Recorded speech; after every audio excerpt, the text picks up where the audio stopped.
आकाशवाणी भोपाल से प्रस्तुत है प्रादेशिक समाचार।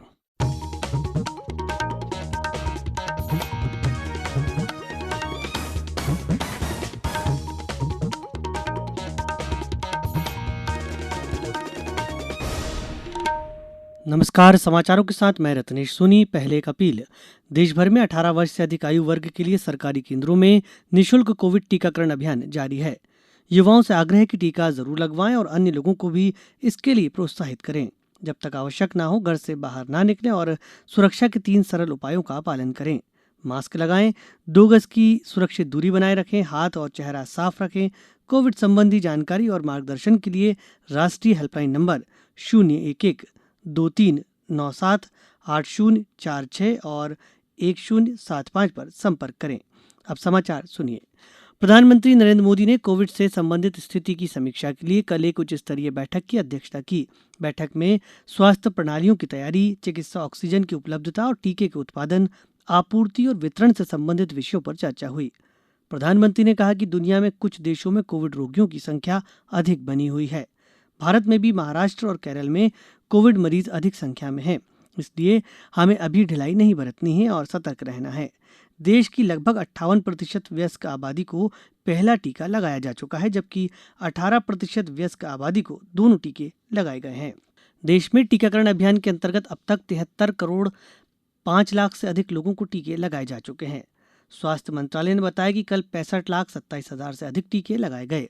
मंत्रालय के अनुसार पिछले 24 घंटों के दौरान 32,198 मरीज ठीक हुए हैं। इस दौरान 33,376 नए मामलों की पुष्टि हुई है। प्रदेश में बीते 24 घंटों में कोरोना के 5 नए मामले सामने आए हैं और 1 मरीज की मृत्यु हुई है। इस दौरान 8 मरीज संक्रमण मुक्त होकर अपने घर लौटे हैं। नए मामलों में इंदौर के 3 तथा भोपाल और सागर के एक एक व्यक्ति शामिल हैं। अब राज्य में सक्रिय प्रकरणों की संख्या 130 हो गई है।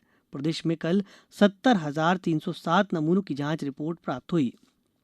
प्रदेश में आज उच्च न्यायालय से लेकर जिला, तालुका, श्रम और कुटुंब न्यायालयों में नेशनल लोक अदालतों का आयोजन हो रहा है। इसके लिए प्रदेश में लगभग 1,382 खंडपीठों का गठन किया है, जिनमें करीब 4 लाख प्रकरणों की सुनवाई हो रही है। इनमें लगभग 1,90,000 से अधिक लंबित प्रकरण और 2 लाख से अधिक प्री लिटिगेशन प्रकरण शामिल हैं। नेशनल लोक अदालत का शुभारंभ उच्च न्यायालय के मुख्य न्यायाधीश जस्टिस मोहम्मद रफीक ने किया। जबलपुर में जिला स्तर पर 10,694 मामलों पर सुनवाई हो रही है। लोक अदालत में सभी प्रकार के मामलों का निराकरण आपसी सुलह मशवरे के आधार पर किया जा रहा है। सतना में नेशनल लोक अदालत का शुभारंभ प्रधान न्यायाधीश राजेंद्र प्रसाद शर्मा ने किया। यहां 25 खंडपीठ का गठन किया गया है। खरगोन में 9 खंडपीठों का गठन किया गया है। गुना में कुल 27 खंडपीठें गठित की गई हैं। भाजपा के राष्ट्रीय अध्यक्ष जगत प्रकाश नड्डा ने कहा है कि प्रधानमंत्री नरेंद्र मोदी के जन्मदिन 17 सितंबर को भाजपा कार्यकर्ता टीकाकरण में बूथ स्तर पर लोगों की मदद करेंगे।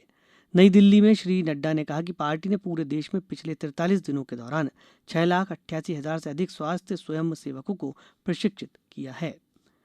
इंदौर के खजराना गणेश मंदिर परिसर में गणेश चतुर्थी के मौके पर संग्रहालय की शुरुआत हुई। इस संग्रहालय में गणेश जी की अलग अलग मुद्राओं की दुर्लभ मूर्तियों, चित्रों, भजन और आरती का संग्रह किया जाएगा।